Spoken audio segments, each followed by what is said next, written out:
Uh, that's the correct answer. Focus on Friends is not a treatment provider. Focus on Friends doesn't provide any kind of clinical treatment. What we provide is peer support and peer resources. We provide, people and staff to connect with. There's no treatment plans, there's no counselors, there's no case managers on our staff at Focus on Friends. We provide, like I said, so those peer-led resources, peers meaning people who have been there, done that walk, or walked the walk with someone that they love. And we just serve as that connecting point for people in the community who are seeking or in recovery from a mental health condition or an addiction. Okay, very good. So now that one didn't count. If you missed it, if you're with the 40%, don't sweat it, right? No points off. Here we go. Let's see how we're doing for this one. Use of a 12-step program is the only way people in Hancock County can successfully complete recovery. What do you think? Change your mind until I hit the button. We've got 43. Let's go with that. Here's what people are thinking currently. A lot of you think there might be alternatives here, huh? Okay. Cognitive behavioral therapy is the most frequently used modality. Yay or nay?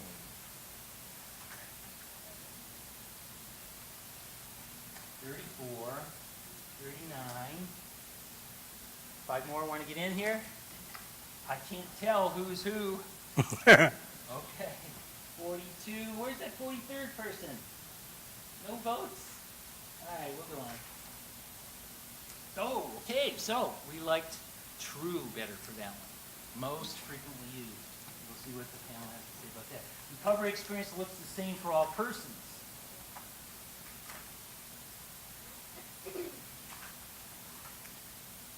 43, we'll go with that. You didn't like that one, huh? Okay, unanimous. Let's hope that's the right answer, yes? Okay. Then, recovery experience is the same across all cultures.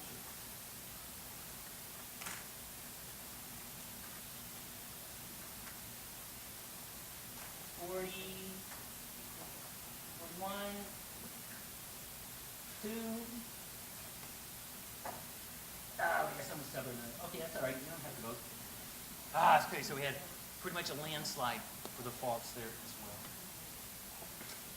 Then this is the last question, the pre-survey, and that is a person cannot be in recovery from a mental health condition while they're also recovering from substance abuse. True or false? Will that work? True or false? 44. All right, we gained another vote here. Excellent. All right.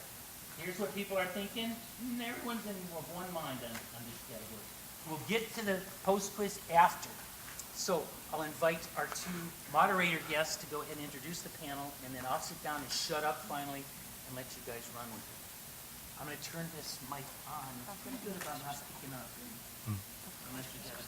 Really awesome to look out and see so many faces. I was here last week, and we didn't have, I think tonight we have over 50, and last week we had a little over 30. So it keeps growing, and that's a great thing that people continue to want to come out and be a part of the series that's being offered by the University of Findlay. My name is Wayne Ford, and I am the Executive Director at Focus on Friends, and I am in recovery. I will tell you more about my recovery experience after we introduce the panel here for you tonight. This is Ellen Smeezing. I probably mispronounced it. And she actually works at Focus on Friends with me as the recovery support supervisor. And I probably really messed up her name. No, you're good. That's pretty good? Okay. And I'm actually going to let individuals from the panel introduce themselves. I know all 3 of them, but I think if they give their names without me slaughtering. My name's Lou Vermillion. I'm Kimmy Gussweiler. I'm Bill Sparks.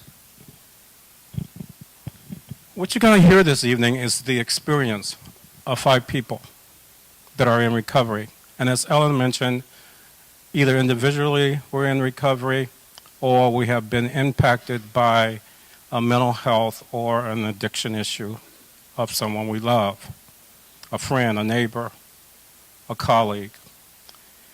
I will start out by telling you a part of my recovery experience. I love this arena because I kind of feel like Ellen DeGeneres, only if I could dance like her, because then I could go all the way up here and I could talk to you and get your attention and do all that stuff. My recovery experience is I wasn't Hold up, like... Wayne. 1 second. Just before you get started, I just want to say this is also your opportunity to ask questions. This is your opportunity to have dialogue with 5 people who have lived that experience. So please ask questions. If you have a question for a specific person, say so. Or if you just wanted to address it to all of us, ask questions. Okay, now you can rock and roll. Okay, ready to rock and roll. My experience, I'm not sure when it started. I am an alcoholic.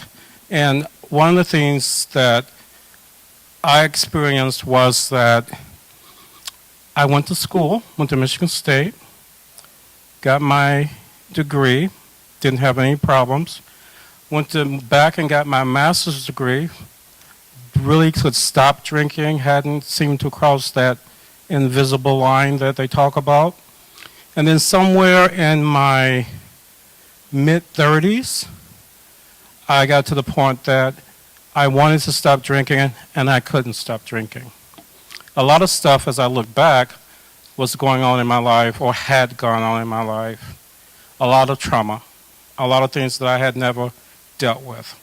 That I had, even though it looked like through college I was able to drink and be okay and get through class, as I reassess that and reflect, that wasn't true either. Even though I could stop, I was still running.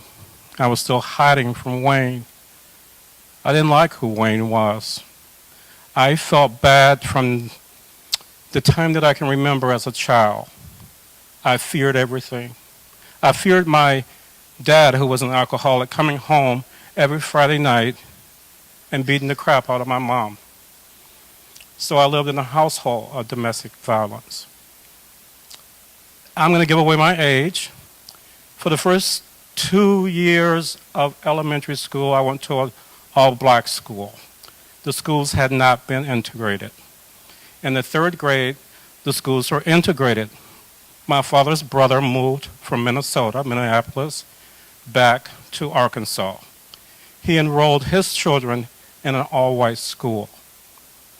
At that particular time, we were the only Fords in the little town of Searcy, so they assumed it was my father who had done that.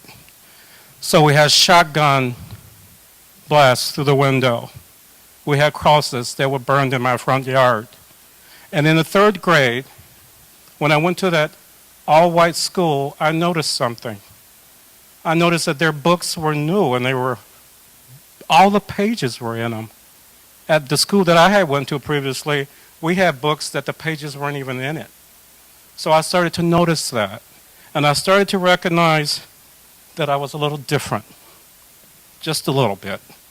Then one day I was washing my hands because in the 3rd grade, I don't know if any of your schools did this, but we had to wash our hands before lunch. And so I was in line, and I washed my hands, and the little boy behind me, I'll never forget his name, Johnny, said, "Teacher, teacher, Wayne didn't wash his hands. They're still dirty." And the teacher said, "That's okay, Johnny. Those people like dirt." All these years later, when I tell that story, it brings me almost to tears. That was the beginning of trauma for me. And I began to want to run. I began to want to hide. I didn't want to feel anything. But I didn't recognize that. I didn't feel like I was good enough. And then I became the overachiever. You know, when they say, okay, you're a black man, you cannot move in this neighborhood. My family experienced that. Our property values would go down. Anything familiar with this story?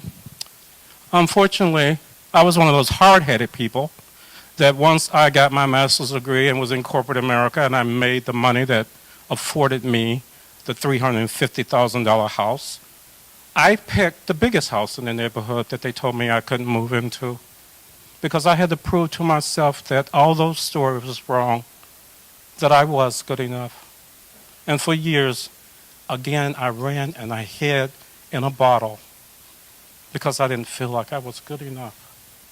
I always felt like I had to prove something, that I had to prove something to be validated as who I am. Today, in recovery, I'm not like that. In 2010, I was fortunate enough to look at my life and say, I can't do this anymore. I wanted to die. My world was so dark. And remind you, I was living in a home that's bigger than most people will ever get to live in. And on the outside, looking in, the manicured lawn, all the neighborhood looked the same, all the big, beautiful homes. And it's true, you never know what's going on behind closed doors. Because there was an alcoholic that lived in that home. And it took me until just 2 years ago to realize that I traumatized 3 people that I love most, my wife and my 2 daughters. My 2 daughters as teenagers dealt with a father that would get drunk, wasn't physically violent, but was the emotional wreck. Would play music to the top, turn it and blast it, and cry all night, fall downstairs. You think my teenage daughters wanted to bring friends over to our home? No. And I just realized this and was able to actually, I can't even believe I'm speaking it out to you tonight because my recovery keeps changing. I keep getting stronger.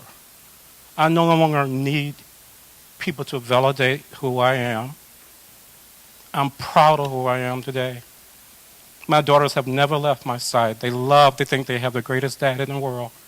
I gave them all the material stuff. We went to trips. We went to around the world, really, Europe and Japan. And so I was a great father, I thought, until I really started to look at myself and realize that I did hurt those people that I loved.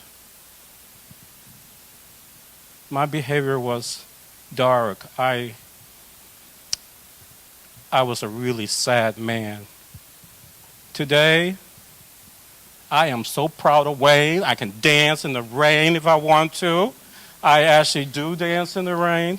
I'm not afraid anymore. I'm not afraid of telling my story because I know my story is going to help people realize that they're no different than me.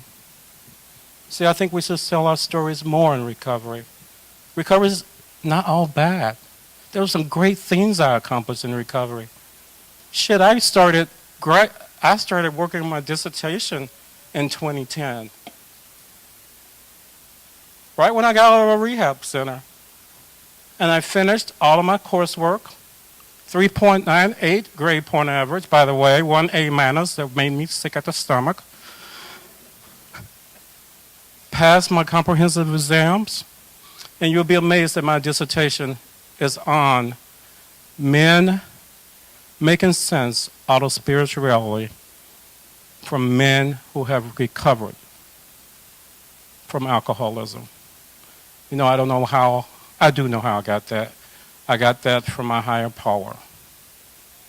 He led me down that road and he led me to focus. I'm a good man. I'm just a man who had an addiction. And I'm a man that is very capable of giving back, that has given back, and will continue to give back. Thank you very much.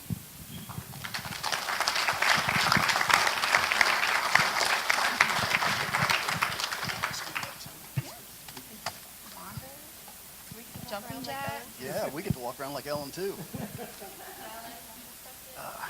No ballet. Is this working? Okay, I guess it is. This is kind of hard for me to do because I'm not really good at speaking in front of groups of people, but I'll do the best I can. My name's Lou, and there's a few things that I like to say about my recovery. First off is I choose not to use today. Second off, my drug of choice generally is more and yours. When I look at recovery from that aspect, today, that's the place that I used to be. The drug of choice was always more because there was never enough. Yours because it was easy to get my hands on most of the time. Wayne shared a whole lot of his story of his past and growing up, and I was born and raised in this community. I was born in Findlay clear back in like 1964. So I'm the old guy here.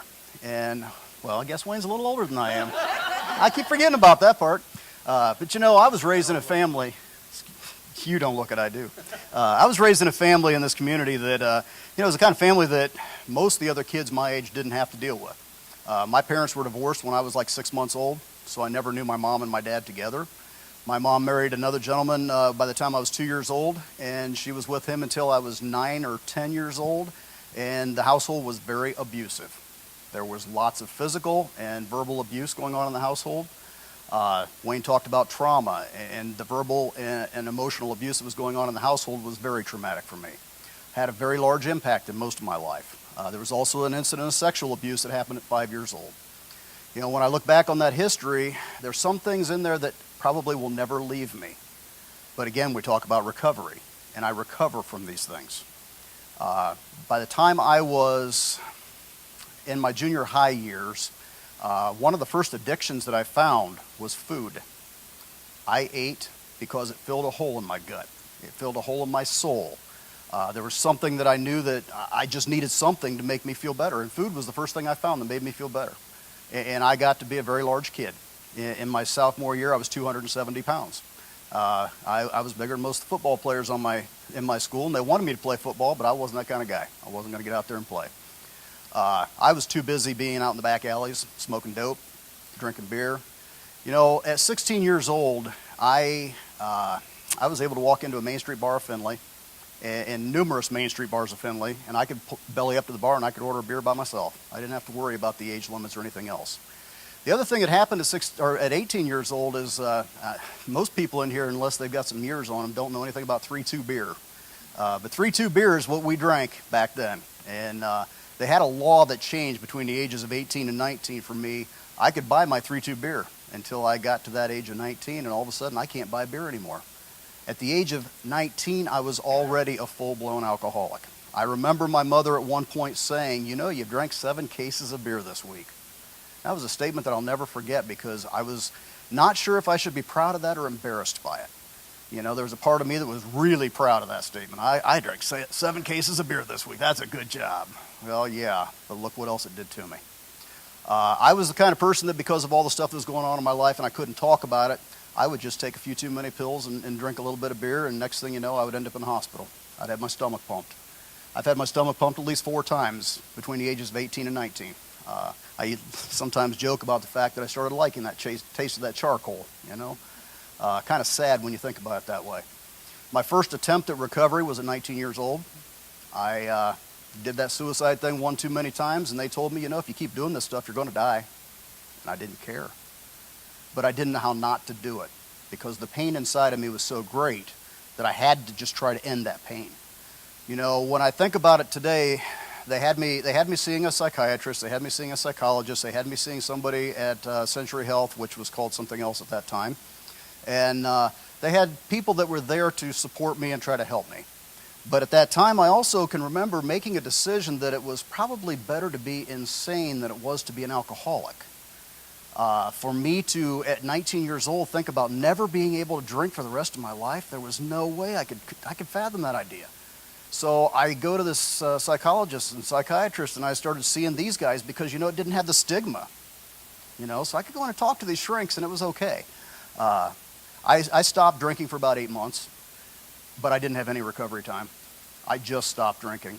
I still hung with the same people. I went to the same places. I did all the same things that I did. I just didn't drink. You know, I found myself back in the drinking game after that 8 months, and I was back at it harder than ever. When I finally got sober at 23, multiple suicide attempts again, all kinds of other crazy stuff. I remember at that point my employer saying straight out, you know, we got some problems here. You're missing too much work, and you're being pretty consistent on these days that you're missing. You know, I used to say I only drank on the weekends. Well, all of a sudden I'm missing Thursday night at work. why am I missing a Thursday? Because I drank Wednesday, so I'm missing Thursday. This pattern started developing, and all of a sudden, there's many days in the week that I'm drinking, and I'm very consistent about it. I got scared. Multiple things happened as far as what I like to call a bottom in my life. There was multiple things that happened over about a year period of time. I had a major car accident. I had a breakup of a relationship. Everything in that kept adding more and more alcohol to the fire. And finally, I got to the place where I just couldn't stand living with myself the way I was anymore. And I was fortunate enough to be able to go to a treatment center. And we're talking back in 1987. So I go into the treatment center, and, with all the other issues that were going on in my life, the treatment center was a blessing and a curse. I can remember being in there, and there was one specific area of my life. They said, don't talk about this, because if you do, it's going to cause a lot of issues with people in the treatment center. One area of my life I needed to talk about with people more than I could have possibly talked about anything else. Besides the abuse, besides all the sexual abuse, the verbal abuse, the mental abuse, I also had an issue with my sexuality. My sexuality was one of the reasons why I drank. I was confused. I struggled with it. I started coming out of the closet at 19 years old. I had to be in the bars, because where do you meet somebody in my lifestyle? The only place to meet them is in the dark shadows in the bars, because we're not allowed to be out in public. So at 23, I'm in this treatment center, and they're telling me, don't talk about your sexuality. Great. Who am I supposed to talk about this with? I did talk to the one psychologist about it, and I was probably visiting with that person for about 2 years. And when I walked away from that situation, he thanked me for teaching him how to work with somebody like me. I don't know if that was a pat on the back or a slap in the face. But what I have found is, over the years, recovery has offered me a whole different way of life. Recovery has offered me an acceptance of who I am, and what my life is all about. I've been in recovery for, August was 28 years. I have been involved in the recovery community very deeply. I have been involved in multiple facets of the recovery community. Right now, I'm on the board of Focus on Friends, and was kind of pushed into that one. Thank you very much, Wayne. And a few other things that I do voluntarily. But when it comes down to it, when I look at my life today and in recovery, a few years ago, I had a huge change of life. I had an event where I can no longer work in the same job that I was working in the past, and I had been in this job almost 25 years.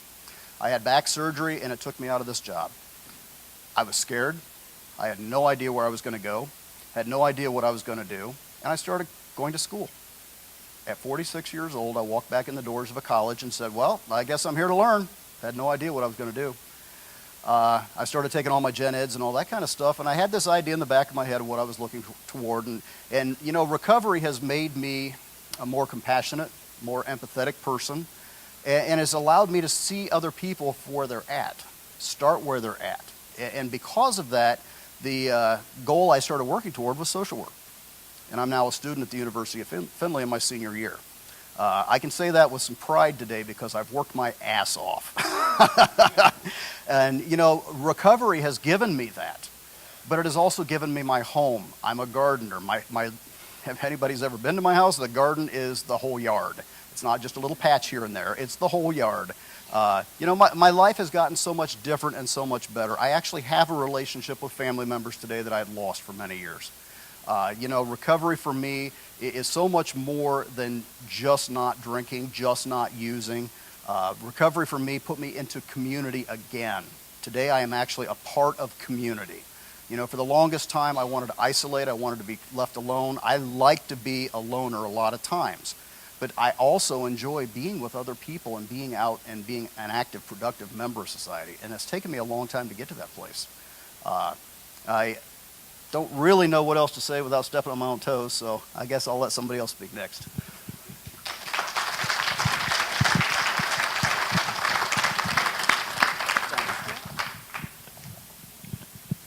Hi, I'm Kimmy Gusweiler, and I'm in recovery. I would really like to be like Ellen and go all through there just like Wayne did, but I'm also the queen of klutz. So, I was brought up in a home full of love and a big family, big Italian family. And it wasn't just siblings, it was aunties, uncles, cousins, and we spent time with each other almost every day of the week, but especially on the weekends. I had two very supportive parents who couldn't have loved me more. And they worked hard to provide me with everything that I needed and also most of what I wanted. It was every weekend we would get together with the family that I came from. It always involved lots of eating and lots of drinking. And that was normal, and I got to spend time with my cousins, and most of my memories are with them and doing those things. We also got to play bartender, so sneaky little kids that we were, we helped ourselves to that. I'm not sure what age I was. I'm thinking around 8, something like that. Maybe it's probably way younger to think of it, but I don't remember my first time that I drank, but I remember the way that it made me feel. This let-down sensation, and I could be this whole other person, and I liked that feeling. Also, when I was 8 years old, I was told by a neighbor girl who were outside playing with her brother, and I had all my cousins. It was an Easter Sunday. Our families took turns having holidays, and it was Easter Sunday at my house.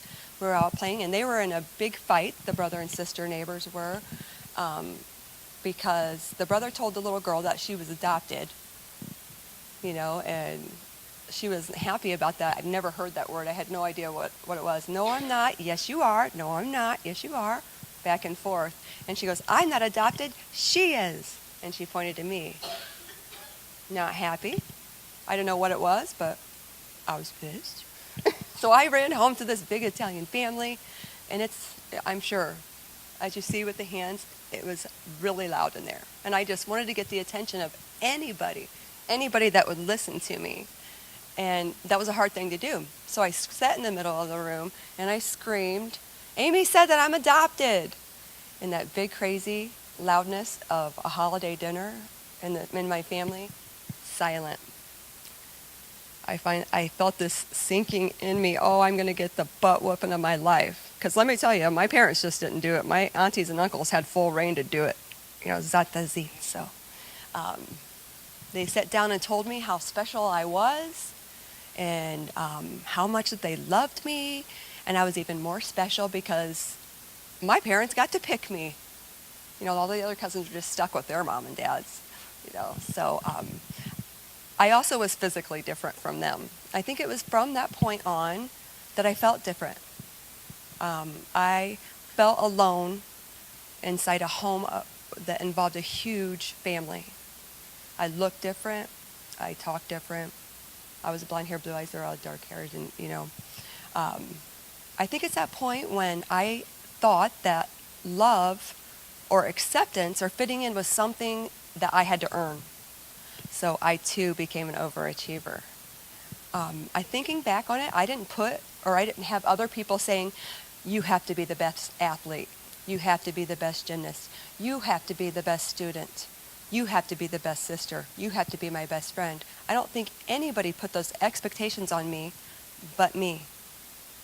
And I would work hard and work hard and work hard. And if I began to get closer to those goals that I set on myself, those expectations, I'd raise the ball higher. So most of my life was feeling like I wasn't good enough, like I just wasn't good enough. No matter how hard I tried, I was just not good enough. And that was a lie, even in addiction, that I told myself. There was only one time, or only certain things that I did that I didn't feel that. It left a hole inside of me, and I didn't know how to fill it with anything.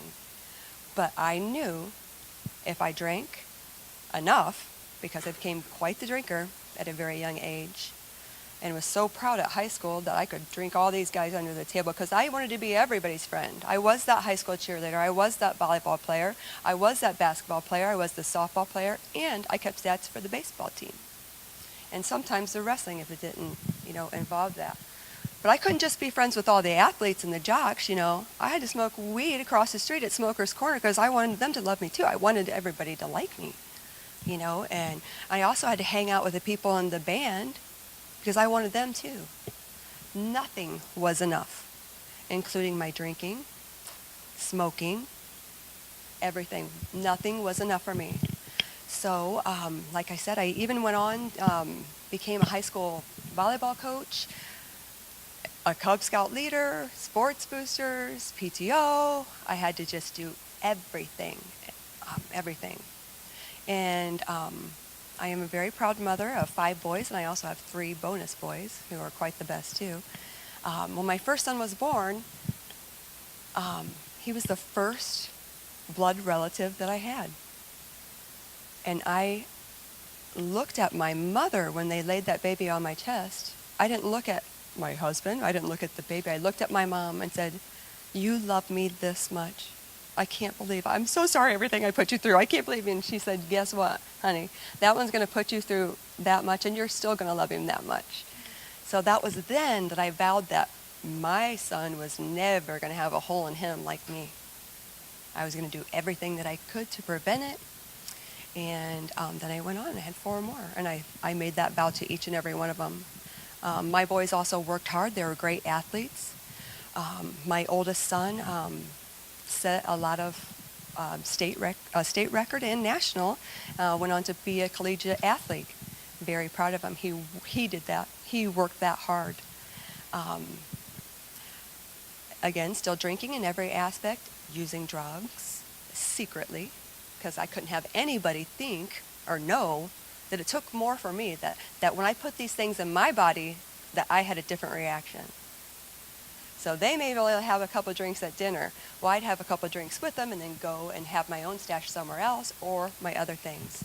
I, too, was in a car accident and had surgery on my back, and then I became addicted to painkillers. I told myself, it's okay. I have a prescription. This comes from the doctor. It's not like I'm going to the corner crack house for them, but those 2 weren't enough. So I would drink and this and everything tried to cover that up, which led me into the thing that brought me completely down, into the hell where my demons were, and that is heroin, which was all a secret. And as hard as I tried, and I'm a pretty strong woman, I thought that, okay, that's it. I swear to God, that's it. I couldn't on my own. I was afraid that if I reached out for help, that I would lose my children. And through all of this process, which led me into so many things like jails, institution, and very close to death. That mom that loved me that much, begging me not to die at 87 pounds and my kidneys failing because I was a heroin addict. I thought my life was over, and the only thing that I surrendered to was that my life was over. Well, somebody else had other plans for me. So I'm in recovery now, and I turned my will and my life over to a higher power, as I call God. And slowly but surely, and still to this day, continues to restore so much in my life. I just had to open up a space to let him in. And thank God that I'm an addict in recovery today, because I have a life, all that life that I thought, this perfect life that everybody had to see, and this perfect person that had to live up to every expectation. I thought that was it, but it wasn't. I did go to some rehab. I done a program that I work every single day, and it's taught me so much more than putting the drink and the drug down. It's taught me how to live sober. It's taught me that I don't have to lie. I don't have to be somebody that I'm not. I don't have to pretend.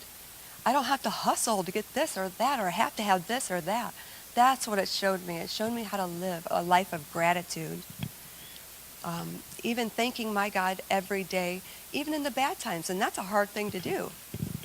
But today I do that. Thank you, God, for the opportunity to grow, because that's what he does in my life.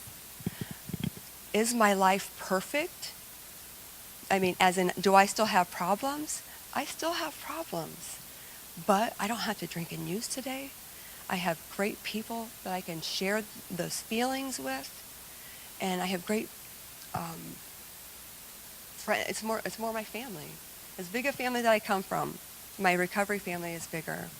And the difference today is I put just as much in my recovery as I did in my addiction. And the rewards are endless. Those same boys who I vowed never to hurt, that I put through worse hell than I went through, by the hands of me, that was the hardest thing to live with. Never in a million years would I thought that I would be sharing my story at a meeting with everything. I don't have to hide it anymore, because if I hadn't been through it, I wouldn't be here. And if I hadn't gone through it, I couldn't help somebody else that's going through it right now. But saying that in front of your oldest son right here, not an easy thing to do. I looked out in the audience, there's my son, that baby that I vowed I would never hurt, who I put through hell. Today, as I did that and I shared my story, and I mean everything, I look over, there's tears in his eyes, and it was hard to say to him, everything that I've done to try to help him throughout the years, now that he's an adult, to have my son come to me, hug me, and say, Mom, I have never in my life been so proud of you. That's what recovery has done for me today. I have shown my kids that that life is not easy, and you may go through difficult times, but there's a way out. And I couldn't even describe in words how amazing the life that I live is. To be able to go to sleep at night. I never used to sleep. My head was all crazy. Now I live my life the best I can, and I can go to sleep at night after I take my evaluation inventory of myself and see how I can do better tomorrow. I don't think just of me. I think of others. I work with charities, and that is such a gift, more so to me than the people that I help. So I'm very blessed today, and thank you for having me.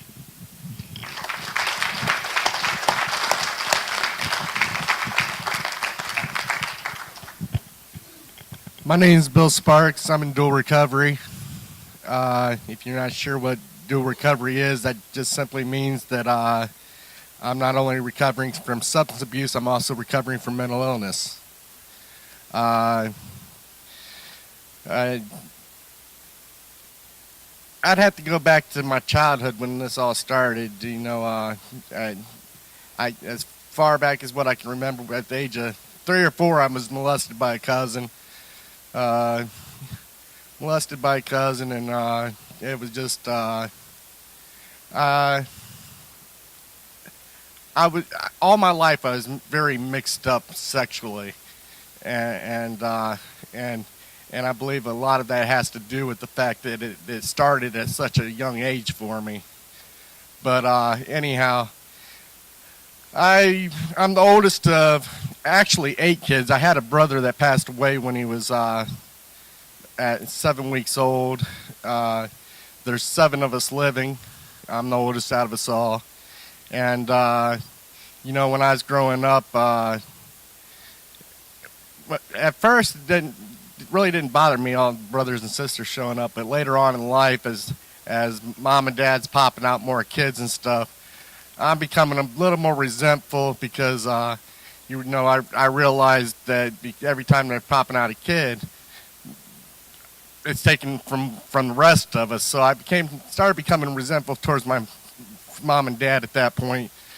But and my sister's sitting right there, and I don't want her to think I don't love her.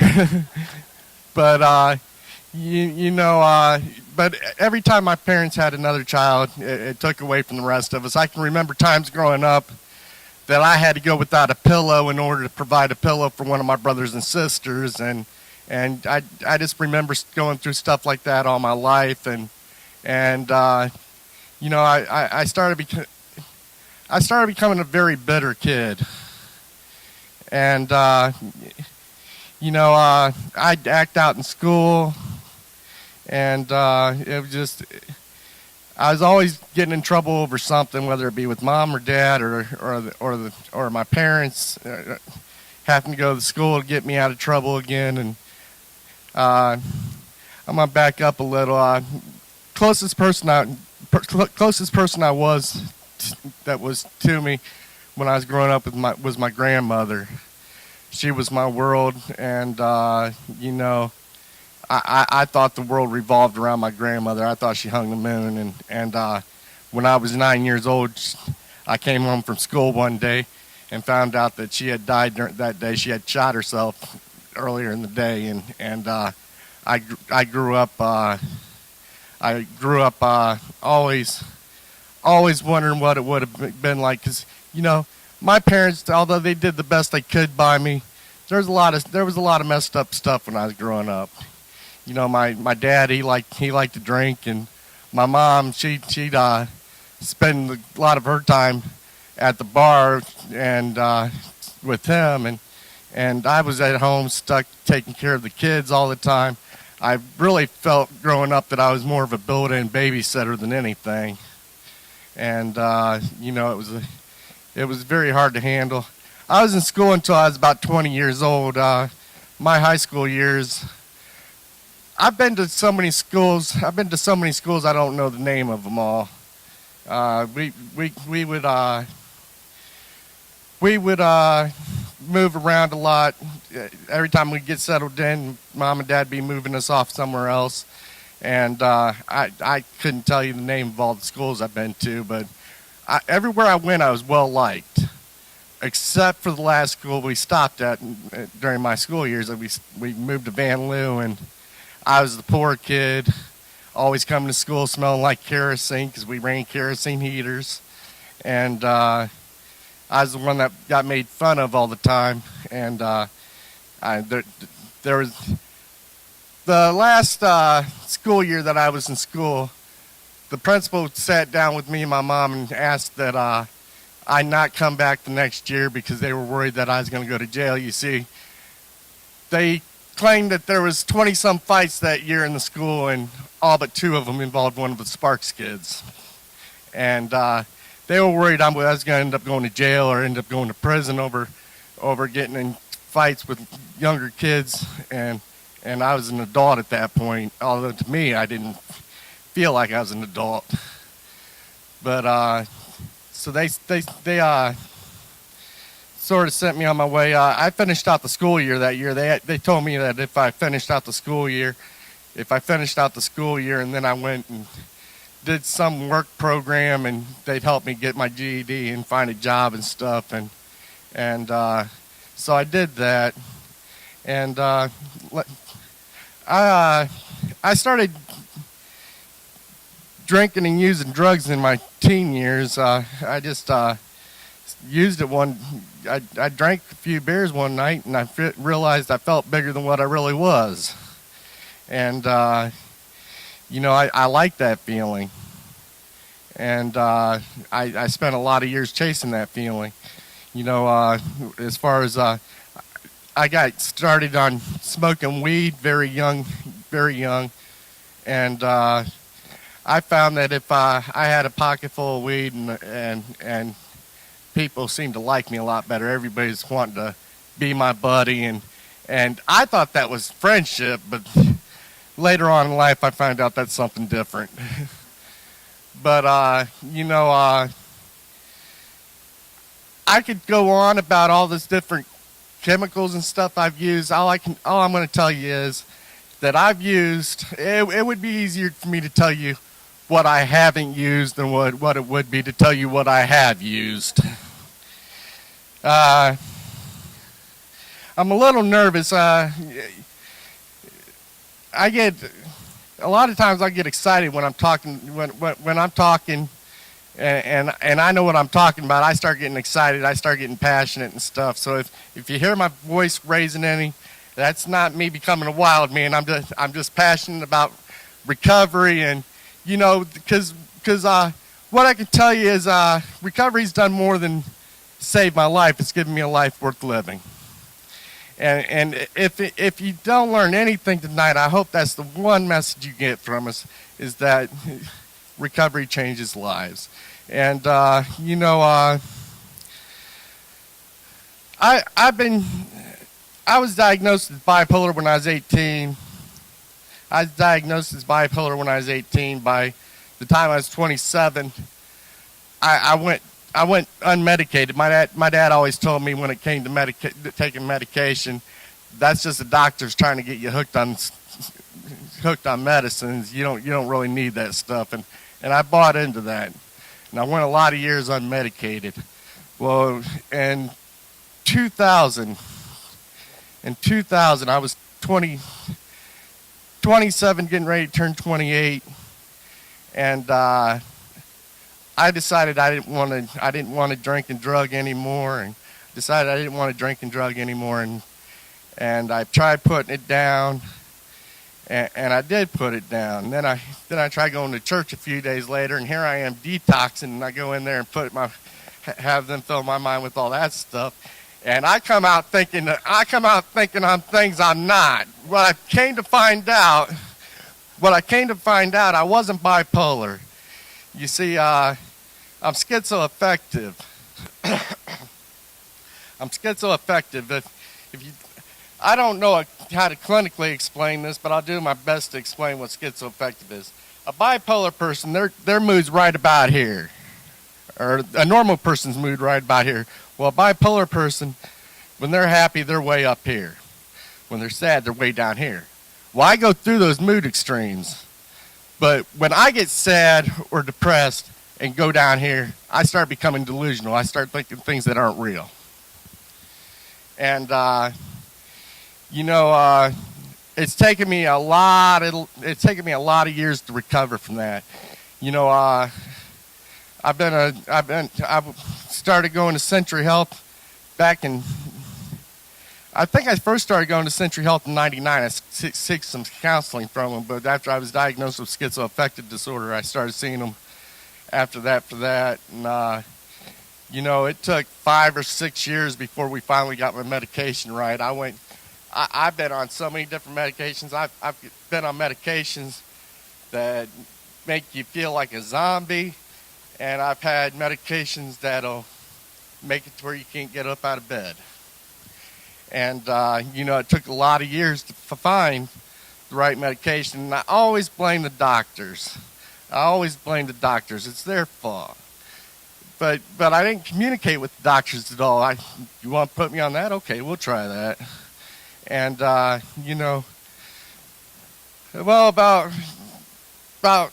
2005, they found a medication that worked well for me. I call it a miracle drug. It seemed like before we found this medication, we could never find anything that stopped that delusional thinking. You can see, I had delusional thinking that seemed so real to me, the thoughts continued on for years. And I couldn't find anything to stop that. Well, we finally found a medication that I started taking it, and before long I realized I'm not having these thoughts anymore. But the thing is I was still drinking and drugging, and so I was still feeling depressed. I was going through depression and stuff. And, I ended up feeling suicidal, and I went through that for about 4 years. I finally put the alcohol and drugs down about 2009, and actually started participating in my own recovery. And since I put down the drink and the drugs and started taking my medication like prescribed and trying to take care of myself, what I can tell you is my mental health has gone through the roof. I'm the healthiest I've been my entire adult life. Actually, probably my entire life. But, at some point I had to quit blaming the doctors and blaming everybody else for why I was the way I was. At some point I had to take responsibility for my own recovery, start participating in my own recovery. You see, I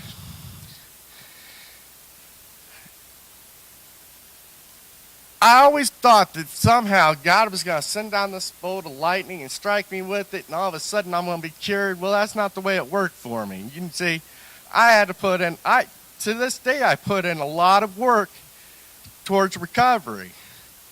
I do all kinds of things to stay clean and sober. I work with Century Health on a regular basis trying to stay mentally healthy as well. And you see, I know I'm doing a lot better than what I was, because I can tell you that because my life is nothing like it used to be. It's nothing like it used to be. You see, all my life I ran from responsibility. All my life I was afraid that if I can't get up there and hit a home run, I'm not going to get up to the plate at all. And today I try to get up to the plate whenever I can. I've gone from being a client of Century Health for 15 years to now working for Century Health as peer support and resident manager of a supportive housing and apartment complex. And you know, I used to. Sometimes I laugh to myself because it's like I spent all those years trying to fight the system.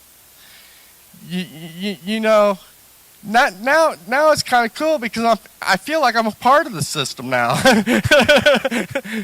so you know, everything about my life's changed, and you know, I can honestly, I'm not the richest person in here.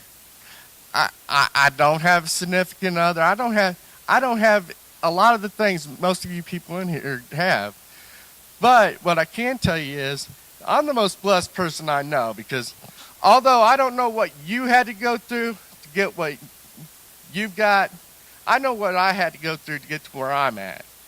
And I really truly feel like I'm the most blessed person here because, you know, I love my life today. You know, I used to stay in bed until noon every day and then be angry with God because he let me wake up. I'll tell you what, I get up at 5 most mornings and I just love getting up. I love getting up. You know, my most peaceful time of the day is the early morning, and when it's just me and my thoughts, my higher power, that's my most peaceful time of the day. I get up at 5 in the morning, even on my days off most of the time. So, you know, my life's so much different than what it used to be. I could go on forever and ever and ever about how my life has changed. And this was just really the tip of the iceberg, what I told you. But I love recovery. You know, I'm passionate about recovery. You know, at one time, the only thing I was passionate about was getting my next high. Today, I'm passionate about other things, more important things, better things, things that make me proud to be me, things that make me look in the mirror and say, I love myself. You know, I'm a good person. I just had to give myself a chance to realize it. You know, I'll tell you, I'm going to end with this. You know, I used to think mental illness and substance abuse, I used to believe that stuff defined who I am. What I can tell you is mental illness, substance abuse, that stuff does not define who I am. What defines me is what I'm doing now and what I'm doing towards my recovery and how I'm trying to change my life for the better. That's all I got.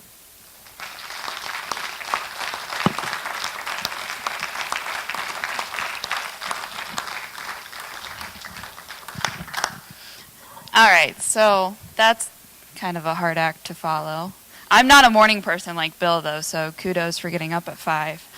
My story is a little bit different than everyone else here.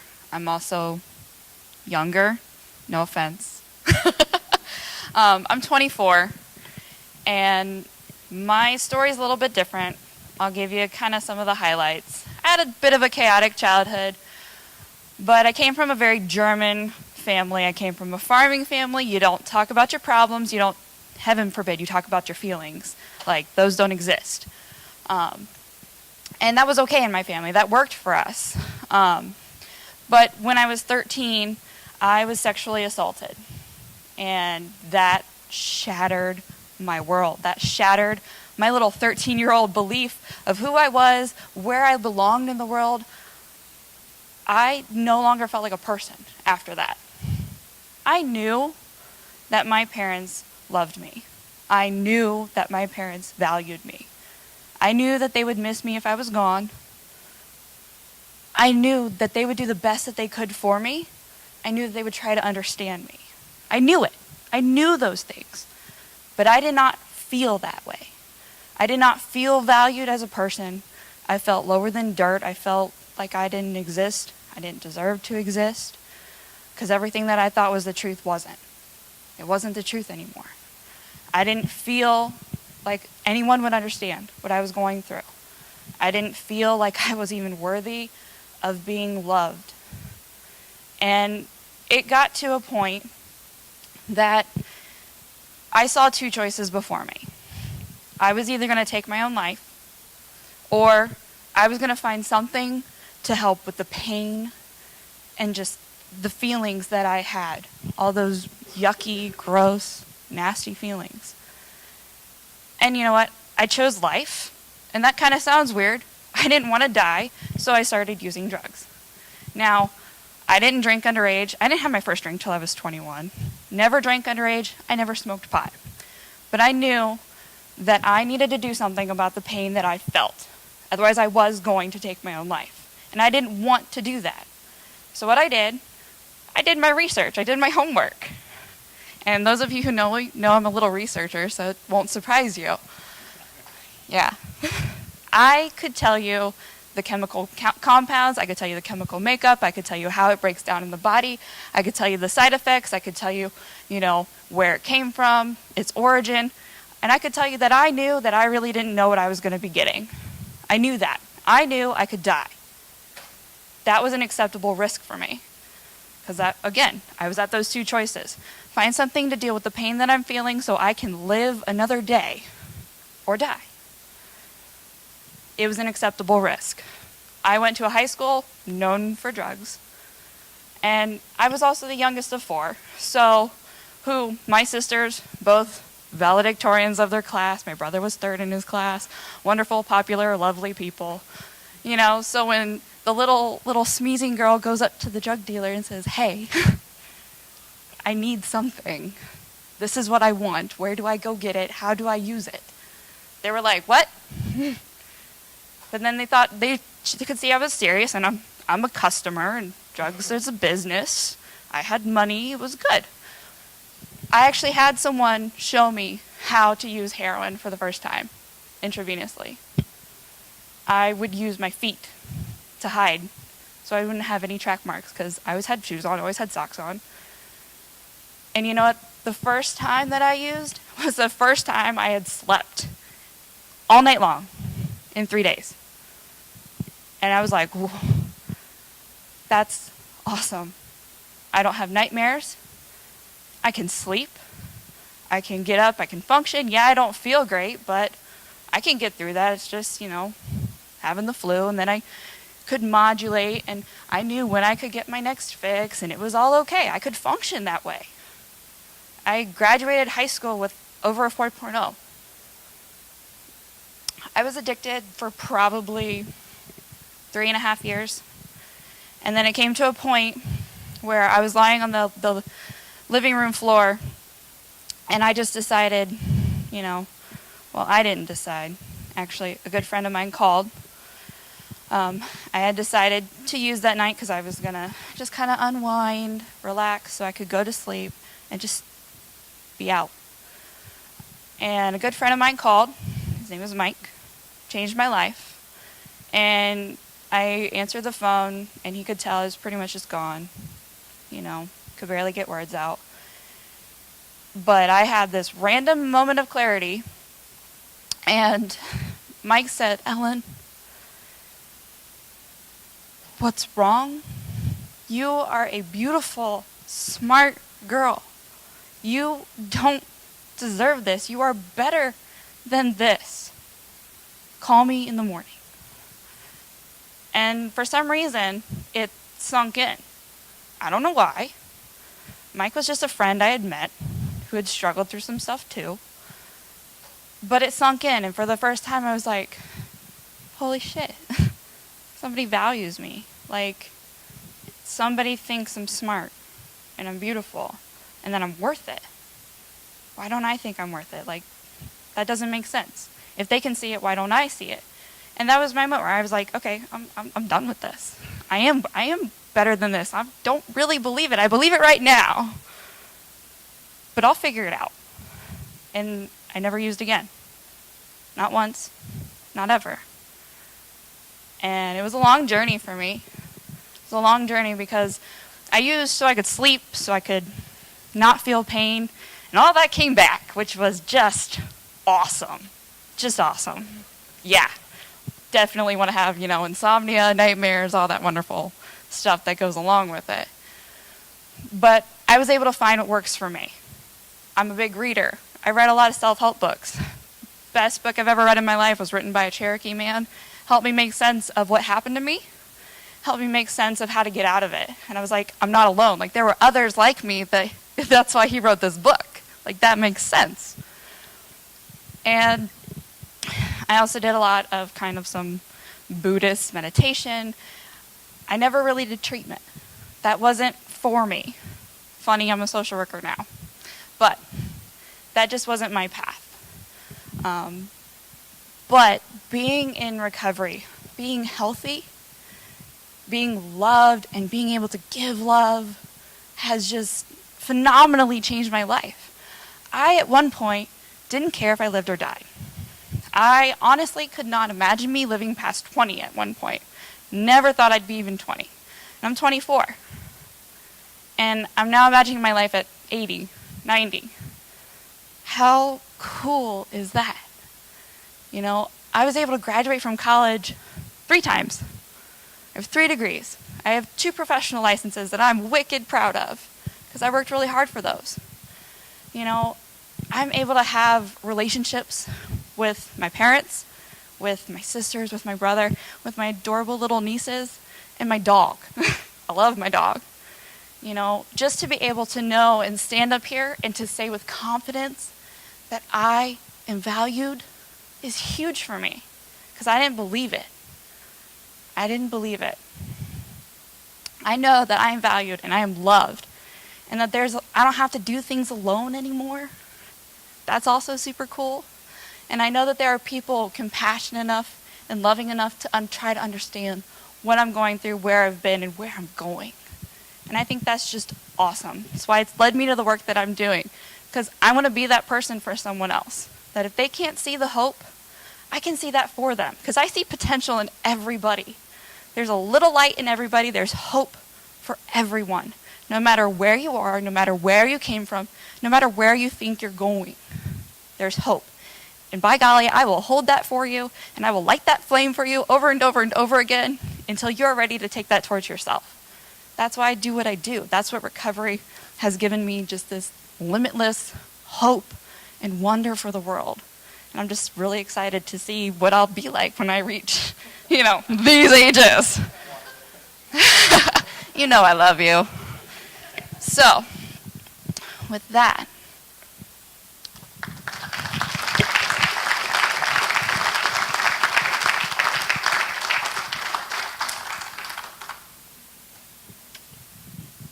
I had to do that because I get the fortune and privilege to work with her every day. And I know she wasn't ready to tell her story. And I'm so proud of her because all these people that are here with me tonight, you heard stories of a lot of pain and a lot of suffering and a lot of heartache.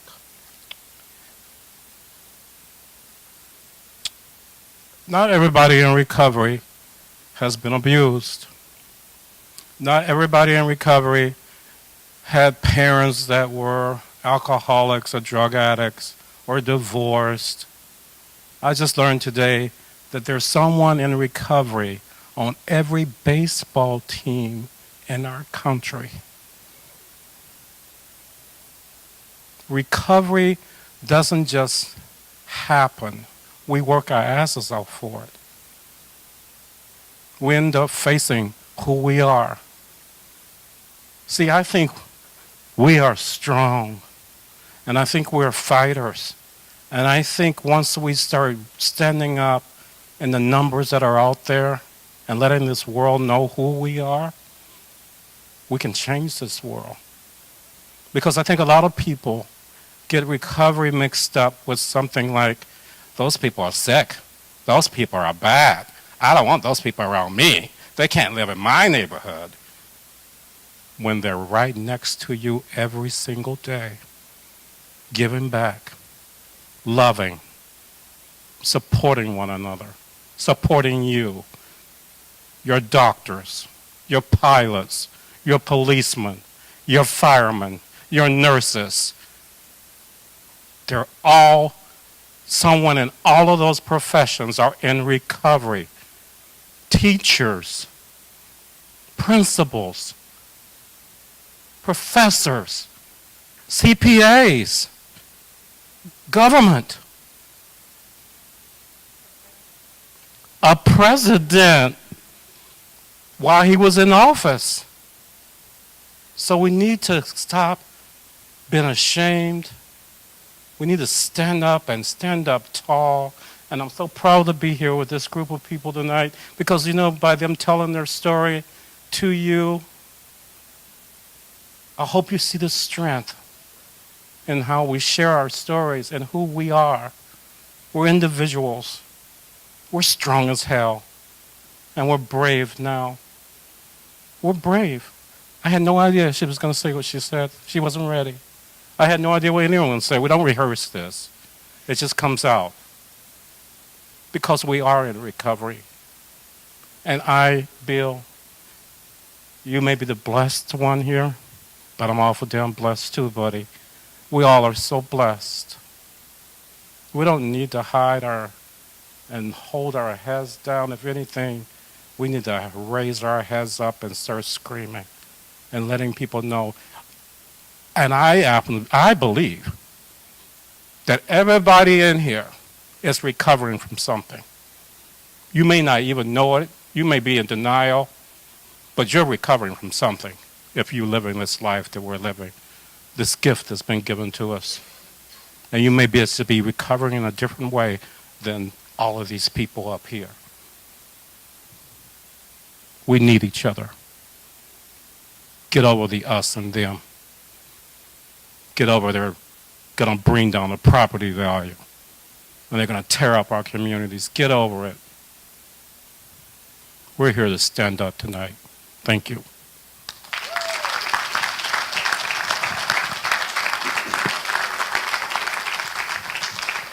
So, questions, comments, hopefully nice things.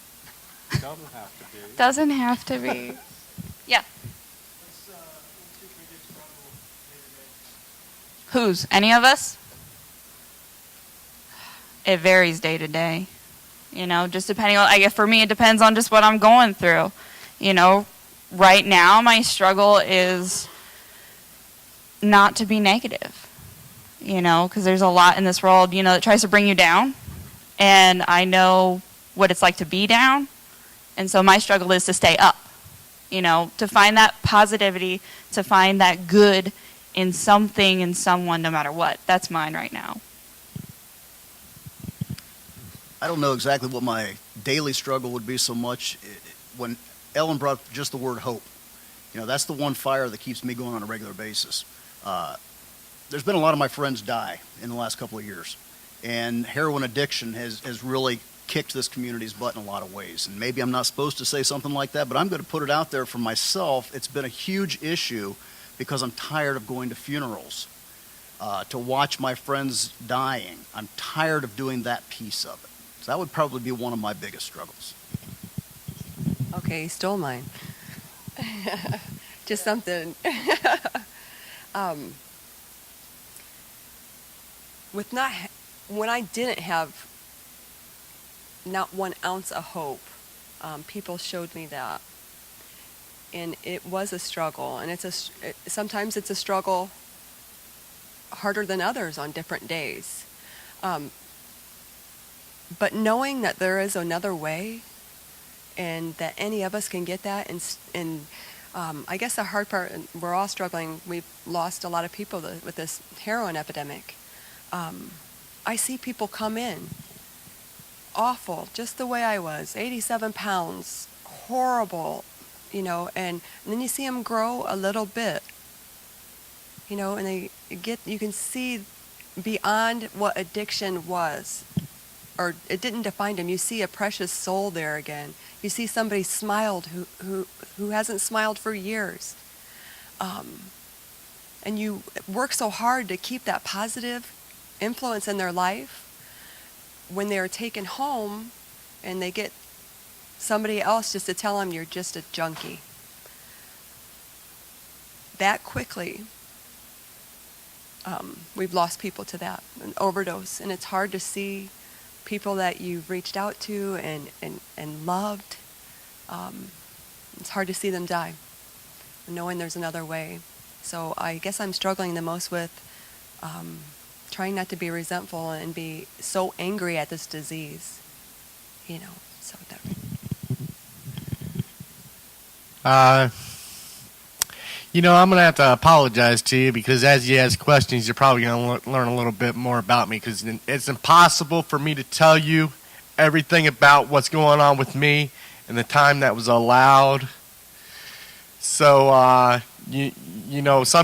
sometimes I'll speak about my recovery and I'll get a whole 45 minutes to talk, and I've been known to run 15 minutes over before. So, I'll tell you my biggest struggle is probably people. My favorite people to use with were my own brothers. And in order for me to recover, I had to put my brothers at arm's length. I had to quit hanging out with them. I had to put them at arm's length. And I still have dinner with them and stuff, but if they want to use, I can't hang out with them. But there's part of me that longs for that. And that's the biggest struggle I have is that I get missing my family, and I want to go hang out and stuff, and I have to fight those feelings. Another big problem with people I have is the recovery club that I belong to. I spend a lot of time there, and my best friend in active addiction now lives right across the street from this recovery club that I belong to, and I've talked to him a few times on a few occasions outside, but that's big temptations for me. That's something I struggle with many times throughout the week. So that I'd have to say that's probably my biggest struggle at this point in time.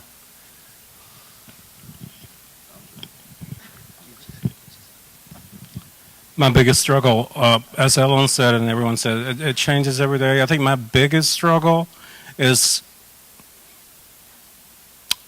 using and expressing my voice because I never thought I had a voice. And I put myself in a box, and I choose today to live outside of every box that everyone tries to put me in. I'm not the face of African Americans. I'm not the face of recovery. I do not have to march in the same way everybody else march. And now I have a voice that I'm able to express, and I struggle with that because people can't accept that and they don't like that. But I'm okay today because I don't need the validation and approval that I once needed.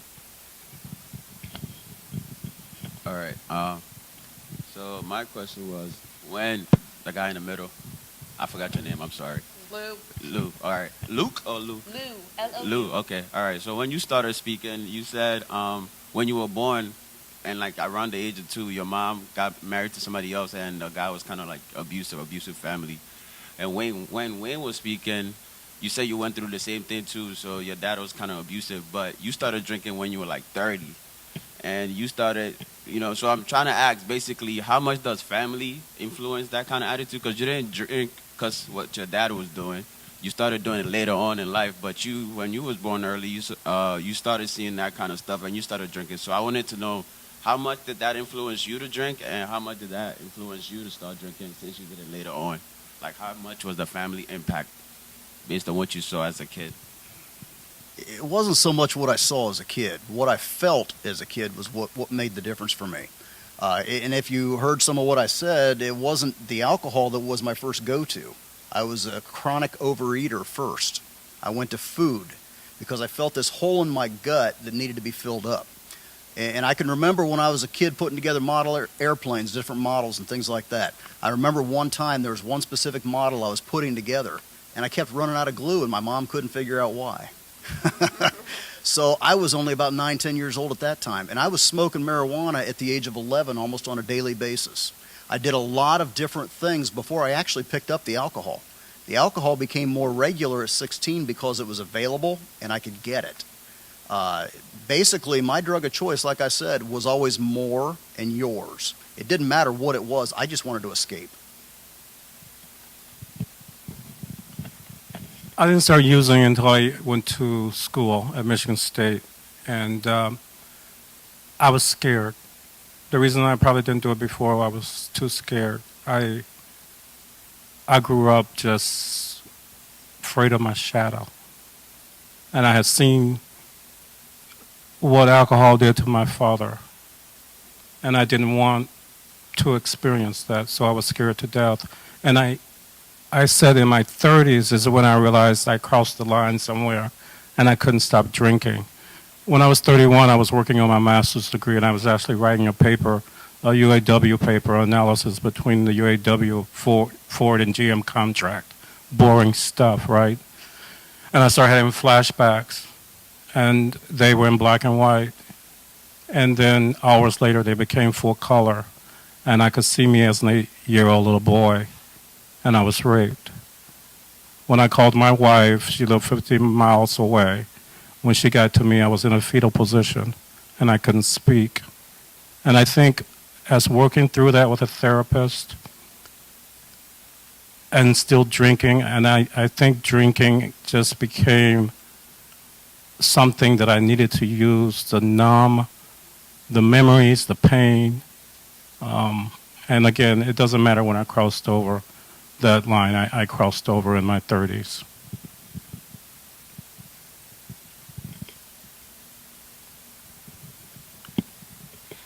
Many of you talked about substance use beginning early in the youth and throughout adolescence into sort of the transitional adulthood. I'm wondering what you would think could be helpful for parents or caretakers, the schools, and also the community as far as being proactive within that age group.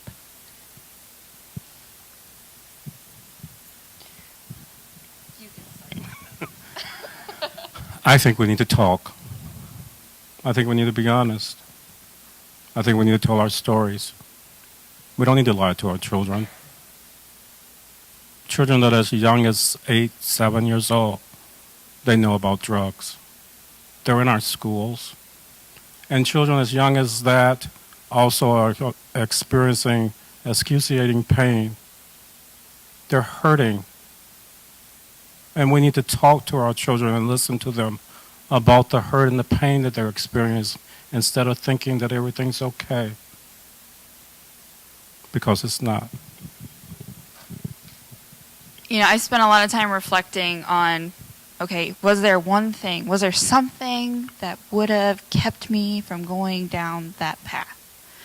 And honestly, the only thing that I can ever think of was I knew that there were people I could talk to. I knew that. But I didn't want to say anything at school because I didn't want to get taken away from my parents. I didn't want to have to go through any of that. I didn't want kids to look at me differently. I didn't want to be different because I felt like I had a reputation to uphold.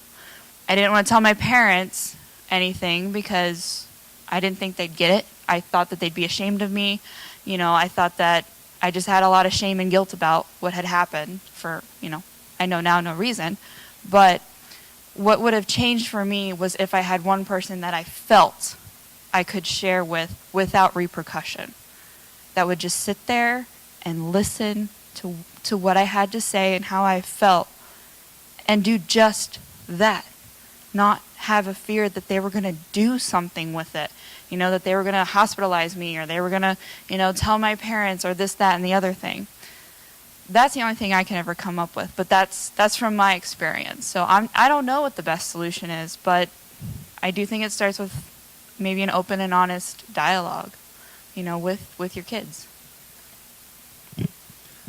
That's kind of a tough question. When I look back on where I come from, in the time frame that I'm talking about is probably late 60s, early 70s. And a lot has changed from the late 60s to early 70s. When I was in elementary school and teachers were noticing there was something going on, when they saw bruises, when they asked about bruises, when they questioned me about what was going on in my household, that was many, many years ago. Today, they're a lot more alert to those things, and something will happen a lot quicker.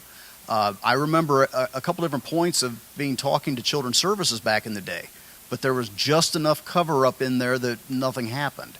So the communication is huge as far as I'm concerned, and also believing what's being said. So many times, they would believe, well, he fell down and he bumped his head, and that's why he's got that black eye. They would believe that back then. Well, today they look at it a little bit closer. They look for patterns. They look for different things. So I think there's been a lot that has changed, but there's still a lot more that can change.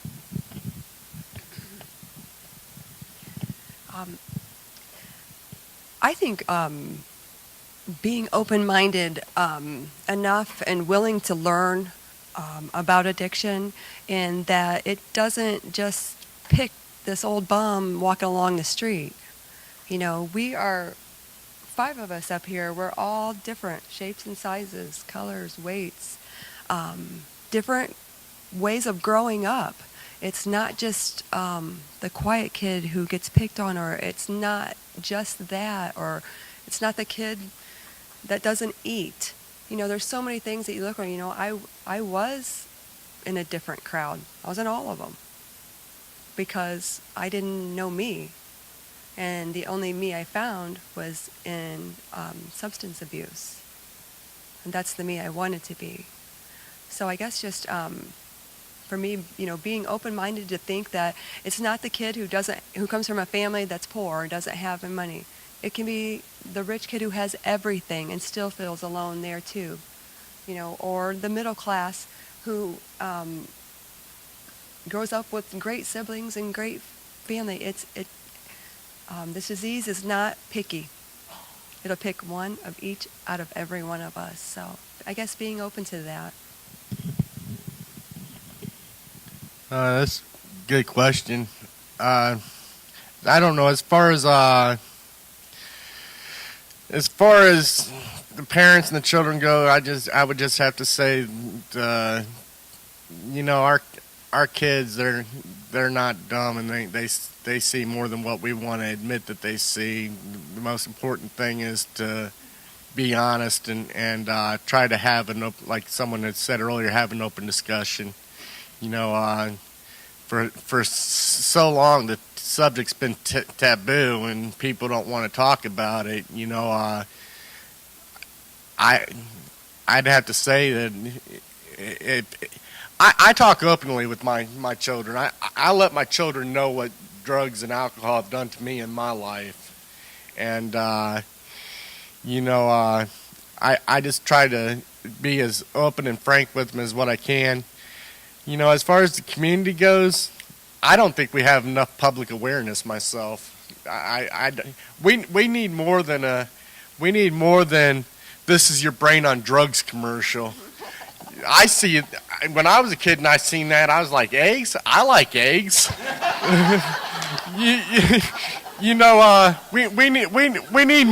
We need a more than just this is your brain on drugs commercial. This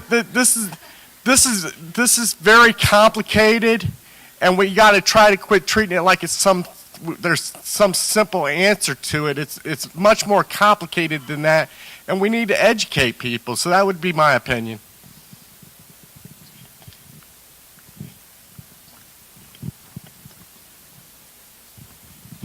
I have a question about how your life has changed once you realized you had a problem and you wanted to get it fixed.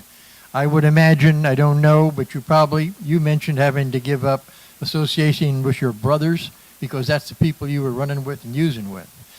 I would imagine most everybody had to give up some kind of a set of friends or relatives like that. And so my question is, A, what did you guys have to do individually to overcome that problem, to create another life, if you will? And how did you do that? And what does Focus on Friends do to help people who are going through their own problems build another life? Wow. Big question.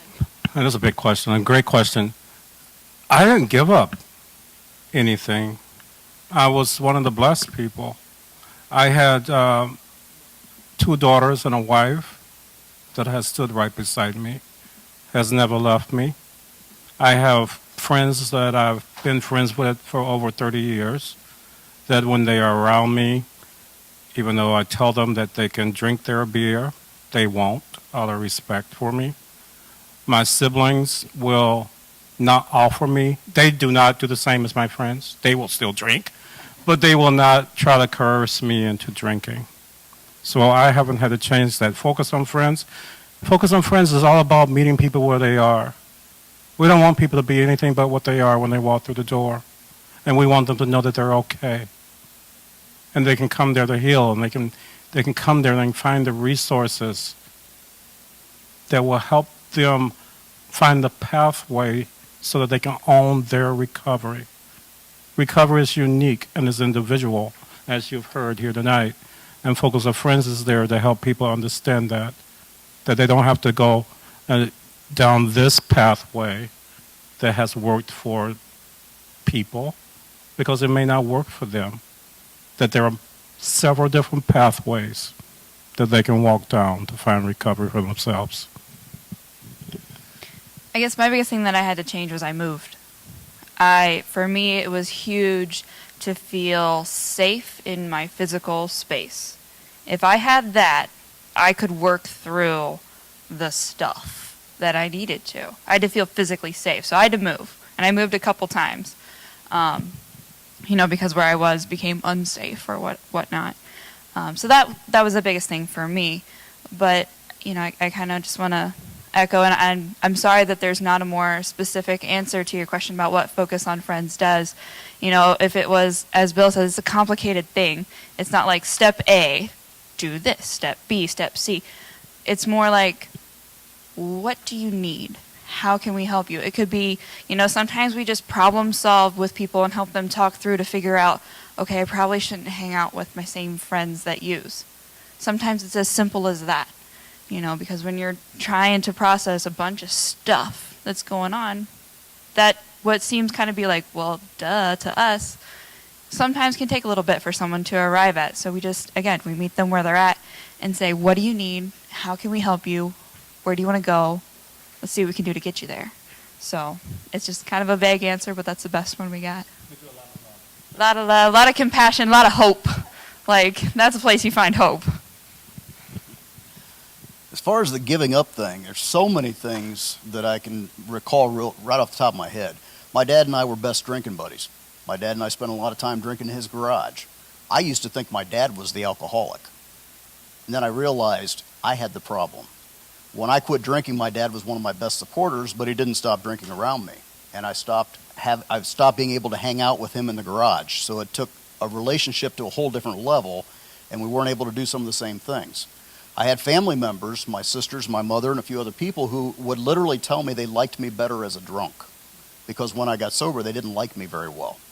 I didn't even know who I was when I quit drinking. I had to totally reevaluate who I am and what I'm all about. So as far as their giving up, when it comes down to it, I gave up a whole life, because alcohol was a certain way of living and certain way of life for me. When I went into recovery, I didn't know what I was going into, but I had to change the people that I was around. I had to change the places that I went. And as I said a little bit ago, the places that I went were usually dark bars. I started hanging in bars at 16 years old. I didn't know how to have a social life, so I had to learn. I had to start doing things that I had never done before. All of my drinking behaviors, all of my using behaviors were in dark places. And to learn how to live in the light again was a whole new way of life. So when somebody asks me, what did I give up? I gave up my whole life in order to find a new one. I totally agree with Lou. But my heroin addiction, I didn't have to worry about that. Heroin took everything and everyone that meant anything to me away. Anything, everything, anyone. It was gone.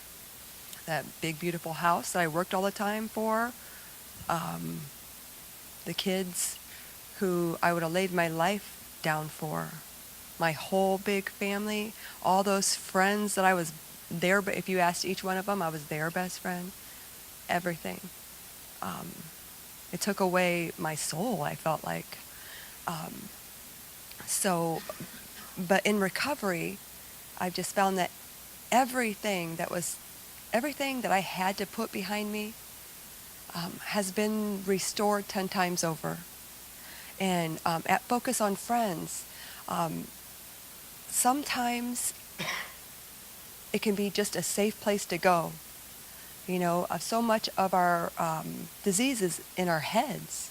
And when we're alone in our heads is a scary place to be. Focus on Friends where I can go and I can know that somebody may not be right where I'm at in my recovery, but they're on that same path. And that makes a huge difference, you know, because the difference that I felt, it is different. There are people who drink, and there's people who can occasionally use a drug. With us, it's not like that. When we put something in us, it has a different reaction than normal people. Focus on Friends is a place that I know I can be loved regardless of that. I know I can find somebody there who can relate in some small way or in a huge way what I'm going through. And it also, so many of us who are in recovery now are not just those junkies or those drunks or those drug addicts. Come to find out, we're some pretty smart people with some big talents. You know, musicians, artists, caregivers, loving people who, you know, devote their time to helping others, who will take the time and listen to you.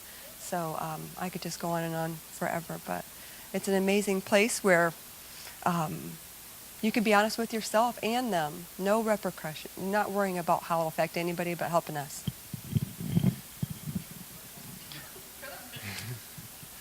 All right. I would have to say that the only thing that had to change for me was everything.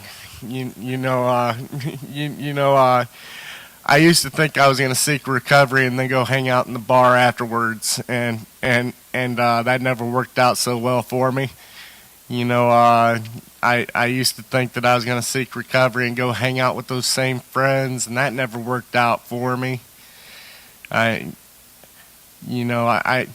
had to quit hanging out with the old friends that I had. I had to make new friends, and I had to even give up a sports league. I used to, really wasn't a sports league. I used to shoot in pool tournaments all the time. I used to shoot in pool tournaments, and where pool tournaments have to take me, I don't want to be anymore.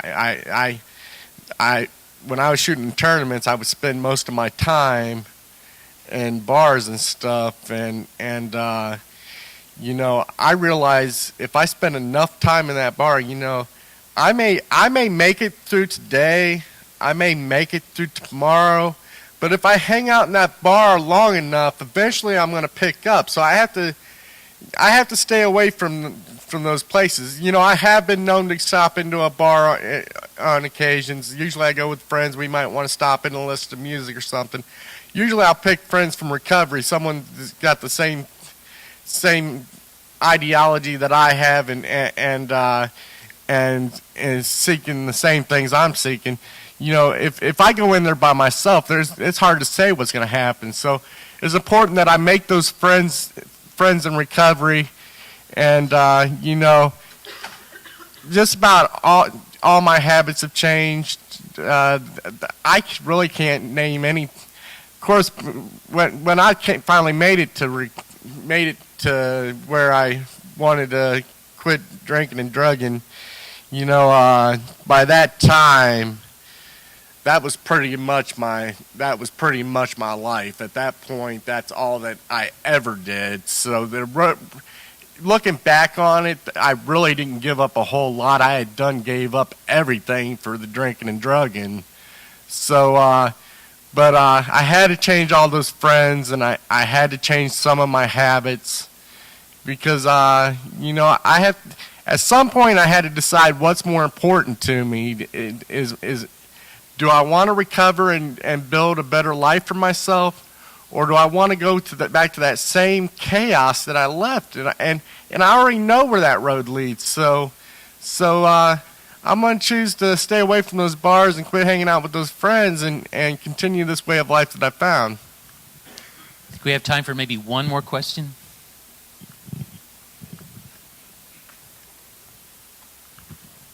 I'd just like to address the young lady sitting next to Wayne. I'm sorry I missed your name. Ellen. Ellen. The reason I'm pointing specifically to you is that you're recently a student. Yep. And we've had some discussions in a group that I belong to that relate to elevating the level of awareness on the part of the faculty and administration in schools. Do you think that you might have been throwing off some signs of the suffering that you were going through in school that somebody should have picked up on, but that was missed? So, when I first started using, I was in high school, and I was a master liar, master manipulator. I could hide anything I wanted to hide. And because my family had the reputation that we did, nobody thought twice about it. Now, as I got into college and I was no longer using heroin, I had to process some of the things that happened to me, and that was really hard for me. And specifically, I graduated from the University of Findlay, and when I was here at UF, my attacker moved to my neighborhood, and that was really difficult for me. But the cool thing was that the faculty that I had were awesome and really supportive and knew me well enough by then that they could tell that I was off. And they did say something to me. And I broke down and I cried, and they hugged me and helped me through it.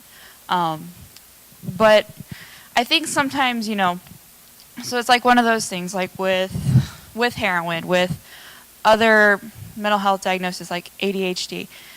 Sometimes, you know, the question becomes, is it more of a problem now, or are we just more aware of it? Sometimes, you know, fortunately, if you're awesome enough to get to know someone before they start struggling with an addiction, I can guarantee there'll there'll be some minute little thing that's different. And you might blow it off as nothing. But it's kind of like they say anymore with, you know, the Ohio State Patrol. If you see something, say something. No matter how small it might be, say something. Because you never know. You might have that student who's really suffering, and they're sitting in your class, and, you know, they're doing awesome maybe, or maybe they're not doing so hot, but just something seems off.